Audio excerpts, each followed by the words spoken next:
It's an overcast day aboard the Disney Dream. It is day 9 of our 13-day Transatlantic cruise, our second day at sea of 5 in a row. We're off to see a Disney artist, Ducky Williams, give a presentation about how he got started in his career at Walt Disney World. He spent about 25 minutes while we were waiting doing drawings, which he gave away at the end of his show. A lot of people get me confused with an animator.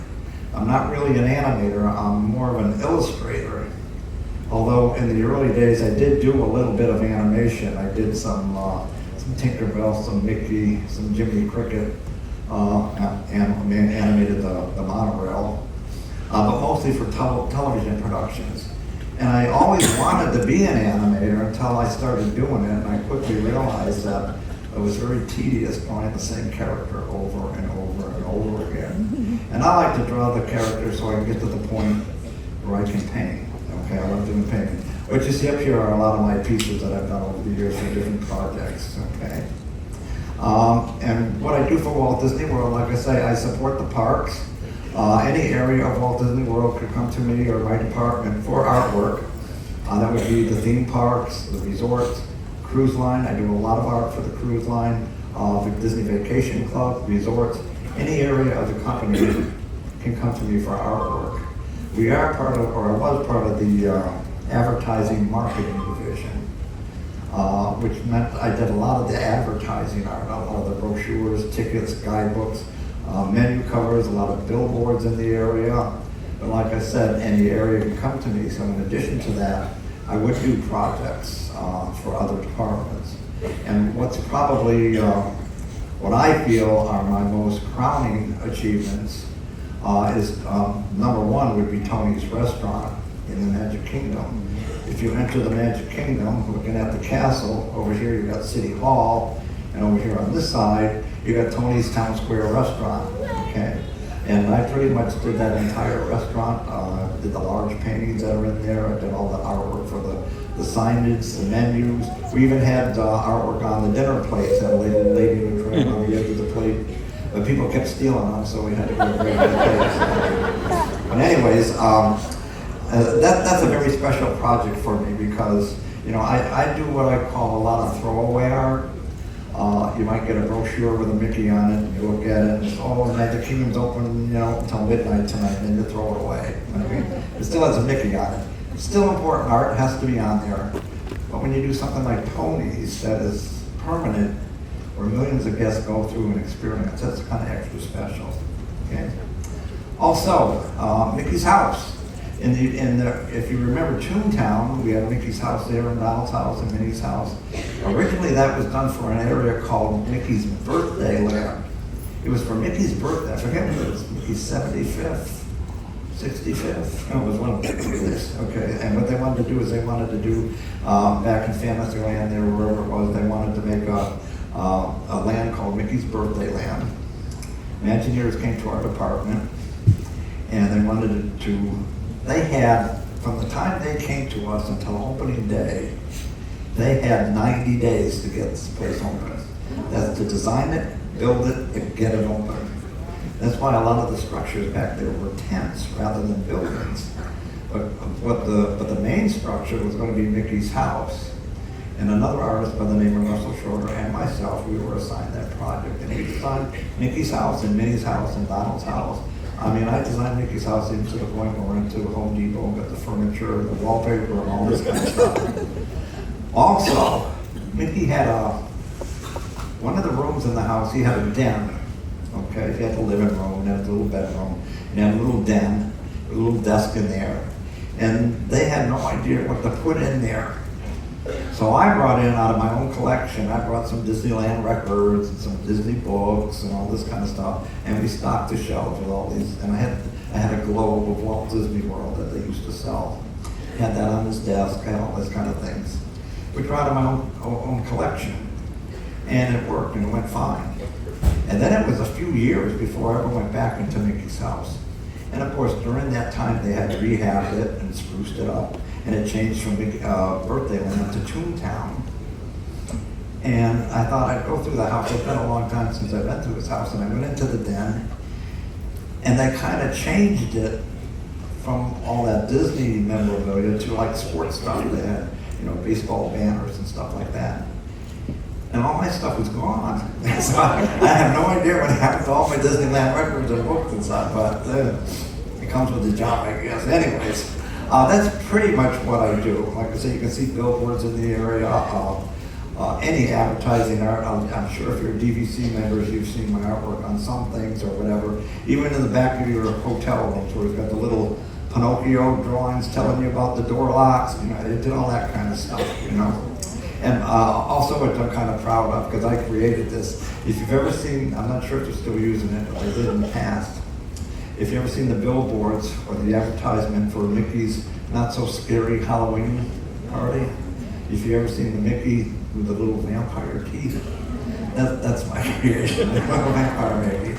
A lot of people want to know how I got started with Walt Disney, how I got to become a Disney artist. Well, I wrote my first letter to Walt Disney when I was 10 years old, asking Walt if I could be a Disney artist, and I got a letter back from Walt basically saying that they didn't have any openings for a 10-year-old artist, but he was very encouraging, told me to keep on drawing, so on and so forth, which I did. And as years went by, I never lost the urge to be a Disney artist. I always wanted it all my life. Anyways, once I grew up, went to high school, I come from a very large family. There was 8 of us kids. My father was kind of out of the picture. He kind of left and left my mother kind of hanging. That's why I never knew my father. But anyways, it made us pretty dirt poor. So the question of art school or college was kind of out of the question for me. And back then, back in the late 50s or mid 60s, it's not like it is today when most kids have the opportunity to go to college. Back then you didn't really go to college. You graduated from high school and you got a job. Unless you were really, really smart, you went to college, or if you were kind of wealthy, you went to college. I wasn't either one of those things, so college was just out of the question. And it wouldn't have mattered anyways, because I graduated and 2 weeks later I turned 18, and 2 weeks after that I got my draft notice. It was the height of Vietnam back in the 60s, and they got me, it was before the lottery, they just got me right away. And I really didn't want to go in the Army, so I turned around and I joined the Navy. Okay, so I figured it'd be safer with Vietnam. I figured it'd be safer on a ship than... So I joined the Navy, but that was a 4-year stretch rather than a 2-year stretch, but I did my 4 years in the Navy. And after I got out of the Navy, I went back to Massachusetts, originally from Massachusetts, and I needed a job. So I went downtown and I went to all the banks and department stores and insurance companies looking for a job, and I finally landed a job at the bank as a bank teller. And it was a pretty large bank. They had branches all over the area. And I wound up being a branch manager for in one of their branches. And I was a branch manager for 10 years. And the whole 10 years, I'm still kind of Disney crazy, if that's the term you want to use. I'm still drawing and painting the Disney characters, but just for my own amusement, okay? And anyways, I wound up in this branch in a town called Long Meadow, Mass. It was a small town, small town, a really nice community, very upscale community, very small, and then police force only had 24 cops, okay? So it was a real town, real small town, and the bank was very, they wanted to be very community involved. So one of the things I did as a branch manager is I wanted to involve some people. So what I would do, we had a lot of stay-at-home housewives and things like that. And they were very active doing art classes and all this stuff. So I would let local people sign up and hang their art in my bank. This way the amateurs got to a chance to display their art. I'd sign people up for a month at a time. So, you know, if you were taking out oil painting lessons, you want to show your art off, you could hang it up in the bank, and I'd send you up for a month. And I did this with all the townsfolk. Except December, I saved for me. I signed myself up for December, okay? Because I was doing Disney paintings. I was painting Mickey and Donald and all that stuff. And so every Christmas time, I would take maybe about 8 or a dozen of my paintings and hang them around the bank. Looked very nice with Christmas decorations out. Disney at Christmas, they go together very nicely. And so I would hang my paintings around the bank. And I would do full paintings. I'd do the backgrounds with Cinderella and with Pinocchio, the whole reproduction of a scene, whatever. They were very nice paintings, okay? And what happened was, one December, now the local anchorman of the local 6 o'clock news, he was a good customer of mine, knew him very well, came in all the time. He came in one December, but what I didn't know about him, he was a huge Disney collector. And he came in one December, and he sees all this stuff hanging around, and he comes over to me and he says, "Where did you get all this Disney art from? It's worth a fortune." I said, "No, it's not. It's just stuff that I did." Okay. So anyways, he said to me he would like to do a little, home interest, feature on the 6 o'clock news, local banker paints Disney kind of thing. I said, "Yeah, if you want to do it." So he came over to the house one day with his film crew, and they filmed me drawing and painting. He showed a lot of my artwork, okay? And, he came over and he filmed all this stuff, and he showed it on the 6 o'clock news. It was very, very well received. And actually, they showed it a couple of nights. Anyways, to backtrack here, everybody in that area, everybody that I knew how I felt about Disney. They knew I drew, they knew I painted, they knew I loved Disney, they knew I was running off to Disneyland and Disney World every year, they knew I was a collector, they knew I loved Disney. Everybody knew, my tellers, the cops, customers, everybody. Because I would go to work, I'd be dressed up, Mickey ties, Mickey watch, the whole shebang. Anyways, one of the policemen, you had to know this cop, his name was Buddy McGuy. He was in his mid-50s, big pot-bellied cop, had the Irish accent and everything, very gruff, but had a heart of gold inside. He came in to me one day and he says, "Well, now that Walt is gone, now that Walt died, well, who runs Disney now?" And I said, "Well, at the time it was Ron Miller, who was Walt's son-in-law. He was the CEO of Disney now." "Oh, that's good." So what he does, without my knowledge, he goes over to the TV station and gets a copy of the videotape that they ran that showed all my artwork. And he wraps this up with a letter to Ron Miller saying, "You gotta hire this guy because he draws good and he loves Disney, so you gotta hire him." And he wrapped it up and he mailed it off to California, okay? And then he tells me what he had done, okay? And I was a little upset because I really wasn't ready to take that step, at least not in that manner anyways. But the thing is, I probably never would have been ready to take that step because I used to be up there in my house in Massachusetts drawing and painting and have this little fantasy that someday Disney would come along and pluck me out of my house and make me a Disney artist. But I never wanted to take that step and go for it because if I did and I failed, well then the dream was gone, okay? So I needed this push, and so I really actually owe a lot to you.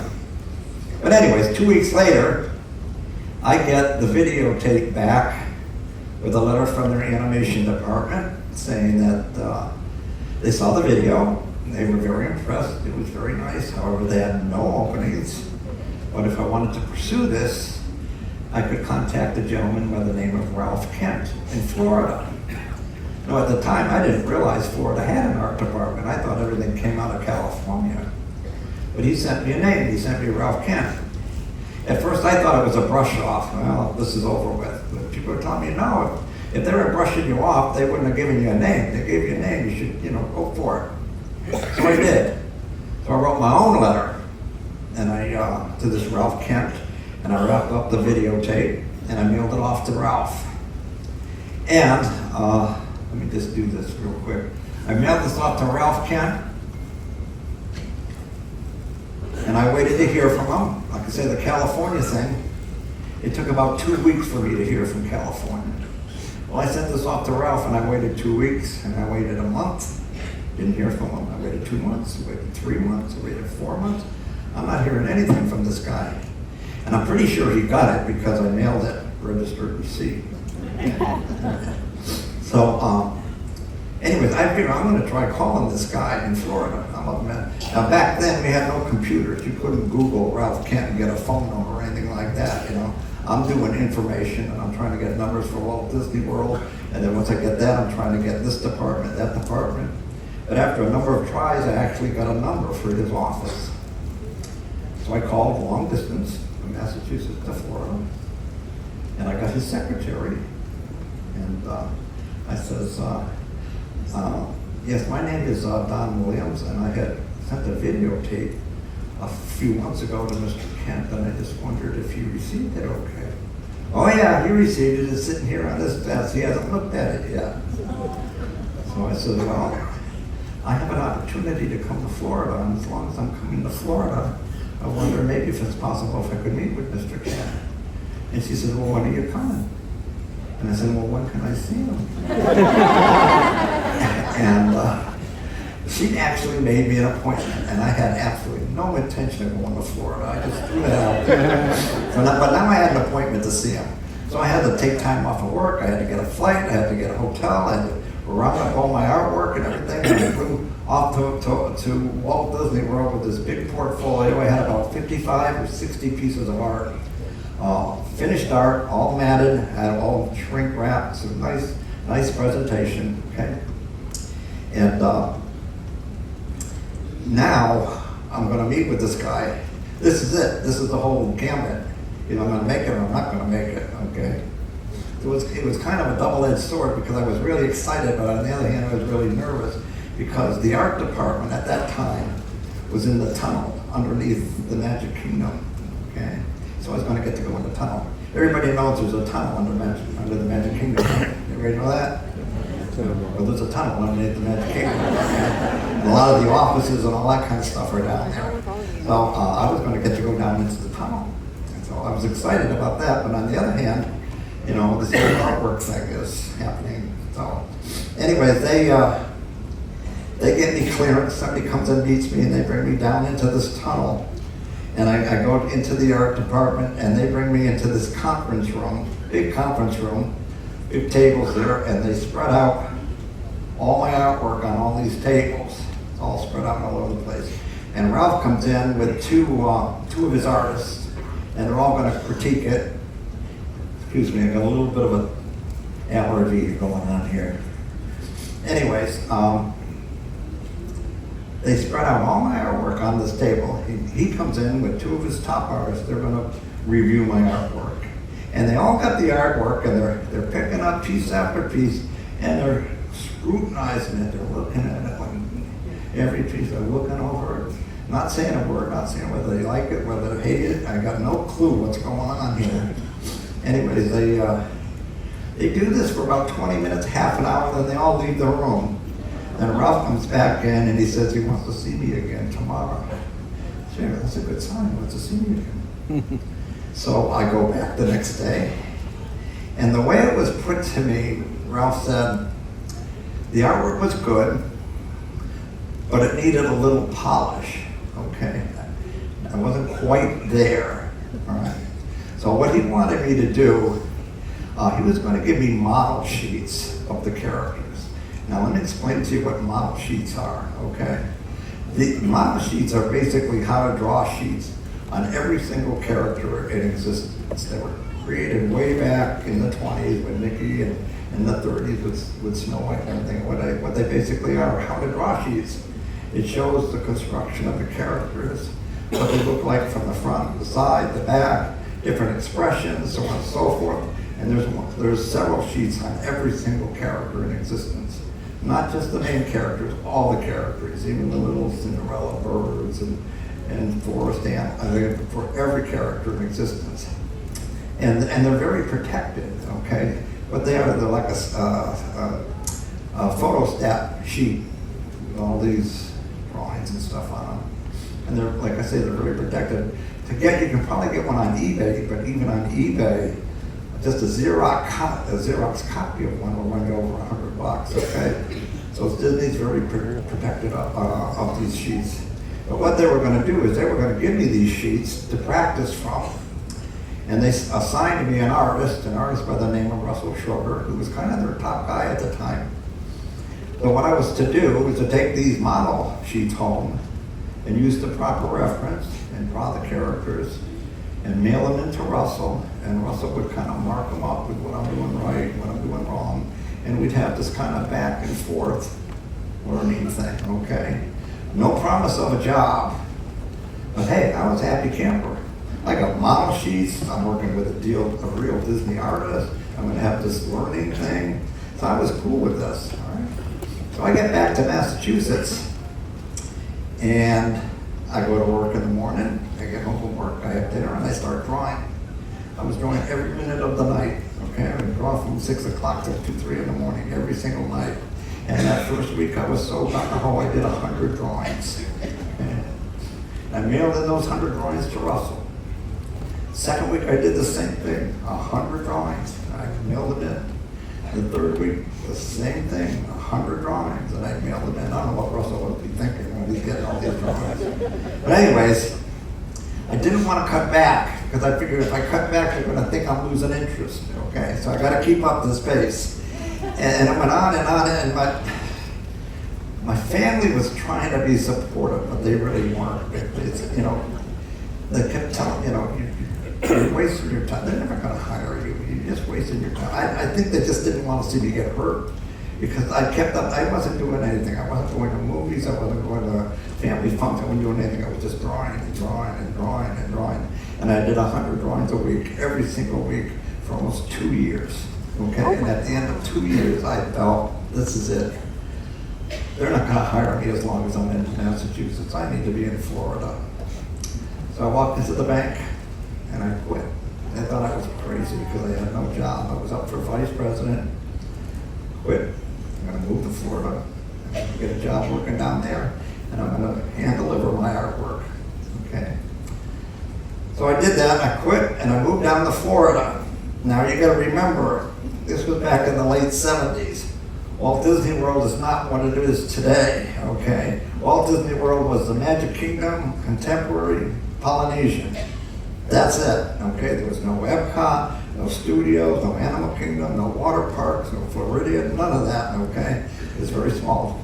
Magic Kingdom, Contemporary, Polynesian. And they had a small version of downtown or Disney Springs, which was called Lake Buena Vista back then. It was a nice little quaint little marketplace. Back then they had definite busy times and definite slow times. It was very seasonal back then. And I got down there in September, right at the end of the busy season. And not only were they not hiring, they were actually cutting hours, okay? But I went into their casting office, which at that time was way out in the boondocks in a trailer somewhere. And I saw this interviewer, and I said, you know, I told him my whole story. I told him I was sending drawings to the art department and all this kind of stuff. I wasn't looking for that job. I was just looking for any job. I just want to work in the Magic Kingdom or hotels, whatever. Just want to work at Disney. Any job you got. Well, he didn't have anything. So I went back daily, every single day, checked with him. He's got nothing. He's got nothing. He's got nothing. I did that for 3 months. And finally, after 3 months, this is crazy. I've never not worked. And I'm getting low on money here because I was never a saver. I'm not a saver then, I'm not a saver now, okay? Anyways, I figured this is crazy, I gotta work somewhere. I cannot just go on not working. And I refused to get a job at the Sun Bank down there, and now it's just called Truist, but back then it was a big bank down there, the Sun Bank. I could have went to Sun Bank and got hired in a heartbeat, but I wasn't gonna give up everything I had in Massachusetts to get stuck in another bank, okay? So I refused to do that. So I figured if I can't get a job at Disney, maybe I can at least get a job on Disney property. Because they had this, what they call Hotel Plaza Boulevard. Folks are probably familiar with it. As you drive into Disney Springs, you got all these hotels before you hit Disney Springs. And they're non-Disney hotels, but they're on Disney property, okay? You know, there's the Hilton there and a Holiday Inn and a bunch of other ones. So as you drive in towards Disney Springs, when you get to Disney Springs, the last one on the right, and they keep changing the name. I think it's a Westin now, but back then it was called the Dutch Inn. And I got a job in the Flying Dutchman dining room, okay, as a seating host and cashier. And so I started working there. You know, the whole time I'm still doing my drawings here, okay, and still mailing them in. Anyways, I get a job at this restaurant, and it was the type of restaurant where after you have your lunch or whatever, you go up to the register and pay your check. And that's what I did. I rang up the check at the register and took the money and stuff. But what would happen is, if you were a Disney cast member, if you worked for Disney, you flash your ID, you would get a 25% discount on your lunch, okay? So I'm there working the register, and I got customer after customer coming up, throwing their ID in front of my face to get their discount, and it drove me nuts. How come these guys got an ID and I can't get one? What do they got that I ain't got, okay? And I lasted 2 weeks and I quit. And finally I went right from there, right back to the interviewer that I've been seeing for the last 3 months. And I said, and I went to him and I said, look, I've been coming here for 3 months, and you can't tell me in 3 months' time that nobody has quit or gotten fired or retired or dropped dead. You gotta have one job opening. That's all I want. And he says, let me see what I got. And he comes out and he's got 2 job openings, 2 permanent positions. What are they? One is graveyard custodial, Lake Buena Vista. I said, I'll take it. He said, well, please tell you about the other one. What's the other one? The other one is doing portraits of guests in the park. I said, well, why can't I do that? He said, well, you know, you have to have a special talent for that. Yeah. He knew my whole situation. I told him I was mailing in stuff to the art. Well, you gotta have you gotta have a special talent, and you have to be interviewed by the guy that's in charge of all the artists. The guy, he runs all the artists. You got to be getting it. I said, well, can you get me an interview with him? Well, that might take a couple of days. Do me a favor, because this guy that runs all these artists, he works out of the art department that I'm trying to get into. Okay? So I says, can you do me a favor? Can you hold that custodial position for 1 day for me? He said, yeah, okay, I will. So I left there, went to the lobby, went to the payphone, no cell phone back then, okay? Went to a payphone, and I called Russell. Russell is the artist I've been sending my drawings to for the last 2 years, okay? And I said, Russell, do you know this guy that is in charge of all these artists that work out in the park? And Russell said, oh yeah, he works in the cubicle right next to me. I said, would you ask him if he could see me this afternoon? And Russell said, hold on. And I hear Russell say, hey Sam, can you see this guy this afternoon? And Sam said, yeah. So I had my interview, okay? So I go and I meet with this guy, Sam, who's in charge of these artists, and we clicked, we hit it off. This is the gospel truth. I'm not making this up, okay? You ready? Before Sam came to Disney, he was a bank manager in Connecticut for 10 years. So we hit it off. And as it was, he hired me like that afternoon. So I got my job with him, and there's a 3-day training period with this program. There's an attic above the fast food restaurant, and they had an easel set up there, and we would just bring the cast members up one at a time. The people on the server line, and we sit them down and we practice on them, okay? And what would happen is the cast member would sit there sideways, and he would show you, would take this brown chalk, and you would just follow the profile, and you would take a line, and you would draw the forehead and the nose and the lips and the chin. You get that one line right, you got the whole likeness. Everything else is just gravy, okay? And you do a few of them and get them done, okay? And then before, and after three days, they threw me out into the park. They called the Fantasyland Art Festival. It was over by the teacups. And you didn't have to worry about guests. You always had a guest. And the way that worked, Disney charged $4 a portrait, okay? And Disney would get $3, and the artist would get $1. That's how you got paid. You got paid $1 a portrait.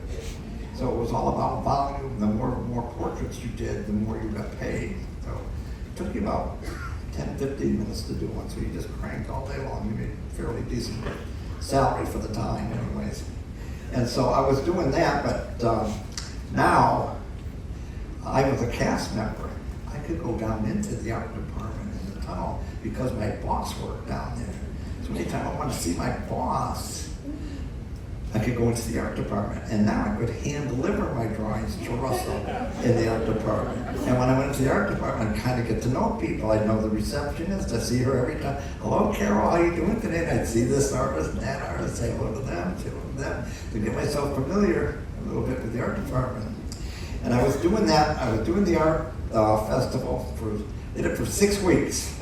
And then all of a sudden, I go in one night, and I'm told as soon as I step into my shift, they tell me that they're going to be closing down the art festival and putting in an orange juice bar.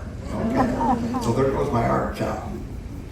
They promised everybody a job, not necessarily an art job, but a job. So I wound up in the big gift shop in Tomorrowland, stuffing the t-shirts on the shelves and punching the cash register. And I was doing that probably for 3 or 4 weeks. And then all of a sudden, one day, I got a message left at my location that they wanted to see me in the art department at the end of my shift. And what had happened was, see, I was working with Russell, who was one of their artists, and sending him the drawings and everything. But he was just an artist like I am. He couldn't hire me. He can't hire anybody. I would have to get to Ralph, but Ralph had just been promoted to vice president. He was in this meeting, that meeting in California. He was traveling all over the place. He really wasn't accessible. But there was a manager of the art department that I didn't really know about who managed the art department. His name was Craig. And apparently, Craig went to Russell and said he wanted to increase his character art staff a little bit. He's looking to hire a couple of character artists. And he wanted Russell involved. He wanted Russell reviewing the portfolio, since Russell was, like I say, their top guy. And so Russell said, well, as long as you're interviewing people for the job, we got a guy that's working upstairs in the park who's been sending me drawings. Why don't you take a look at him? And Craig said, well, let me see what he's been sending you. And so Russell dragged in literally boxes and boxes and boxes. If you do the math, it comes to almost 10,000 drawings, okay? That's when I got a message that they wanted to see me in the art department, okay? So at the end of my shift, I went down to the art department and I met with this Craig guy. And it was pretty much decided, he had looked at all that stuff, I guess, that I had sent Russell. It was pretty much decided they were going to bring me in, and the way it was put to me, they were going to bring me in on a 30-day trial, okay? And what that consisted of, if they brought me in for 30 days and I did well, at the end of the days, they would, at the end of the 30 days, they'd keep me, and I'm good to go. Of course, if I did well and they really couldn't swing an opening right then, at least they knew where they could get me when they could swing an opening. And of course, on the other hand, if I didn't do well in the 30 days, well, then I'm punching the cash register for the rest of my natural life, okay? So anyways, I go in that first week, and they have me drawing Mickey the whole week. Every view of Mickey you can possibly think of, with every expression, front view, back view, side view, this view, upside down, up, every expression of Mickey. All I'm doing is drawing Mickey all week long, 8 hours a day, every day. The second week I go in and they got me starting on the duck. They have me drawing Donald. We do the same thing with Donald. And I'm being a nervous wreck, because I'm a nervous wreck guy, you know what I mean? I'm worried what's going to happen at the end of 30 days. Are they going to keep me or what? Okay. Anyways, all the other artists are saying, relax, they're going to keep you, they're going to keep you. I don't know, man, I don't know. I'm doing pretty good, I guess, but the middle of the third week, I was on Goofy the third week. But in the middle of that week, they gave me an actual real job to work on. And I figured this is a good sign. They would give me a real job. They're going to get rid of me. Plus, it was a huge job. It had 3 major paintings to it. There's no way I'm going to finish this in a week and a half that I got left. So anyways, I was working on that project the 4th week. And before you know it, the 30th day comes rolling around. I go in that day, I'm on pins and needles. I'm going to have to go back up into the park. They're going to keep me what? Okay. And I'm working all day, and I'm working all day, and I'm waiting for them to come by and tell me what's going to happen. And before you know it, it's 5:30 and everybody's gone. Nobody said anything to me. So I figured, I'll just keep going back until they tell me not to. And I went back for 37 years, and they never told me I was part of that department. You know what happened was, and then weeks to follow, I'd be talking to the other artists and say, I guess I'm here, but I was still getting paid from the merchandise shop upstairs, okay? I'm still making the same as a cashier, the same as a park worker upstairs. I didn't care. I was in the art department. I don't care what I got paid. I'm in the art department. I don't care that I wasn't making what I'm supposed to be making. I didn't care, okay? And I was on that status for like 6 months, okay? And it wasn't until 6 months later that I finally got like what they call a blue slip, which changes your status or whatever. But for 6 months, I was still getting paid like $4 an hour or whatever it was back then, because I didn't care. As a matter of fact, I remember I was working at my desk working on some project about 3 months in, and I look up from my desk and there's a guy standing there in a suit and a name tag and a tie. And I said, can I help you? And he said, yeah. He says, are you Don Williams? And I said, yes. He said, well, I'm an area manager from upstairs in Tomorrowland, and I don't really know you, and you don't know me, but it's time for your 90-day review, so I just gave you all goods. Is that okay? I said, yeah, that works for me. But this guy had to give me a 90-day review, and I had no idea who he was. He didn't know who I was, but I didn't care. I mean, I really think Ralph got me in through the back door somehow. I don't think there was an opening. I think he kind of got me on loan and just kept me. And that's pretty much how it works sometimes at Disney. Everyone, 9. We're there, right at the end, in the back. Oh, God. Don's presentation was so very entertaining, but now it's time for lunch. We're up in Cabanas, of course, and I feel like today the theme is comfort food. We've got tiny chicken pot pies, macaroni and cheese, and several types of pasta and sauces. All right, it's our second sea day of the 5 in a row. We are having lunch out on the back. It's a nice day today. I think the captain said it's going to get cooler tomorrow. Yeah, and then rainy. So enjoy it while we can. Good afternoon. It is day 9 of our Transatlantic cruise on the Disney Dream. It's 13 nights total. Right now we're on day 2 of 5 sea days in a row, which meant we slept a little late this morning, got some coffee, went to the presentation by Ducky Williams, which was pretty interesting. Apparently, the show he always does, he tells how he got into work as an illustrator at Walt Disney World. But it was kind of fun to hear how he didn't have a job. He was living in Connecticut or something, moved down to Florida with no job, got a job in the parks. I mean, there's a lot more to it. He had been sending them art and stuff like that, but he actually got a job in merchandise just to get a foot in the door into the company. And then eventually he got into the art department. But yeah, it was a lot of fun to hear all that. Then we spent some afternoon time reading. Apparently it's going to be a little blustery maybe over the next few days. And tonight we have dinner at Remy. It's been a while since we've done that, so Remy is always something to look forward to.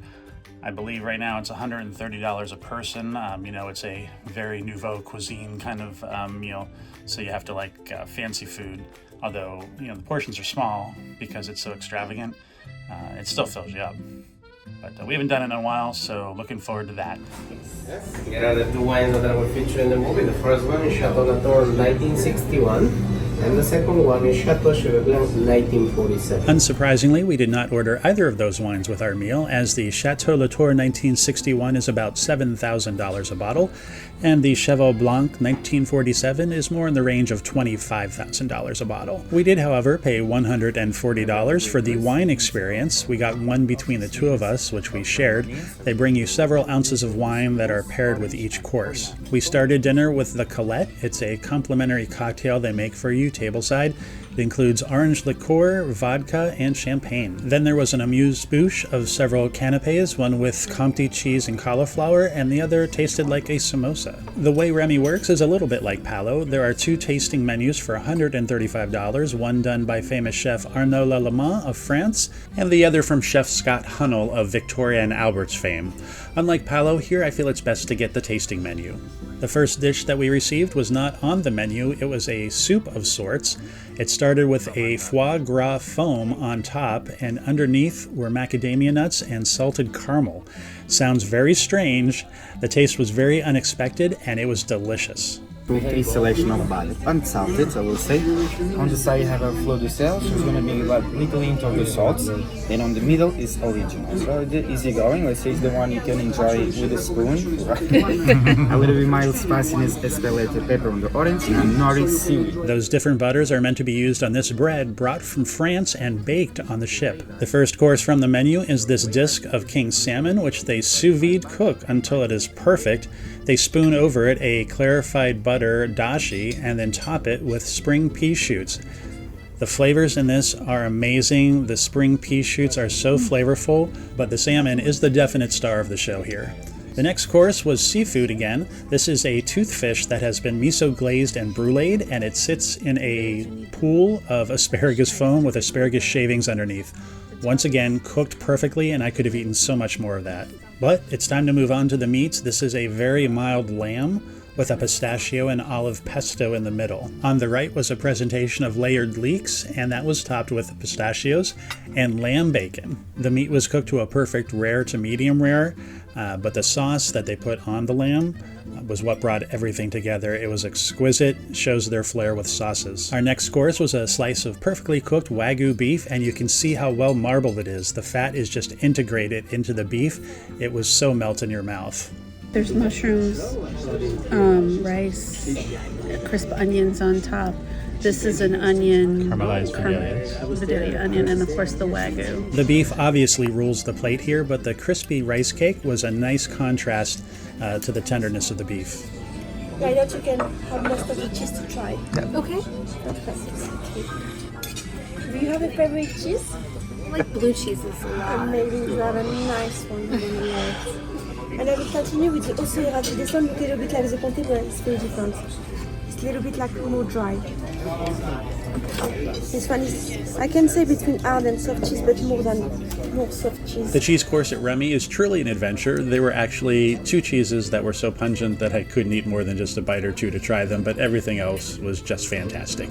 It's a great way to finish off the meal, but we're not done. First, they brought out a giant silver egg that had a chocolate tart and a happy wedding anniversary greeting inside. Then they took that away and brought out a chocolate bomb cake that was rich and decadent, and they sure like to keep the desserts coming. After we finished that, we got a slice of the chocolate tart that was inside that silver egg, followed up with some raspberry jellies, some chocolate truffles, and even more of the chocolate tart. And if you think that this is a lot of food, they'll wrap the desserts up. You can take it back to your room.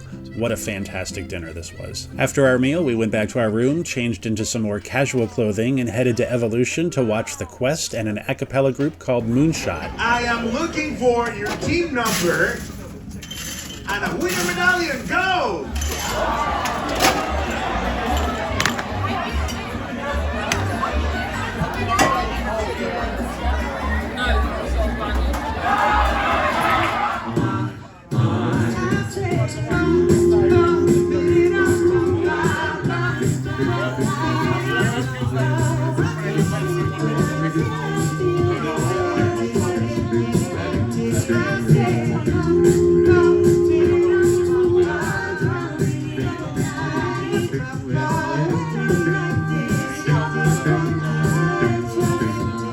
If you're hungry late into the evenings, right outside 687 Pub, they sometimes will put out snacks, some fresh veggies and sandwiches, fried food. Sometimes you might think it's leftovers from dinner. I mean, it could be, I'm not sure. We passed it up though because, believe it or not, we have brunch at Palo in the morning. So now it's time to go to sleep with our scorpion.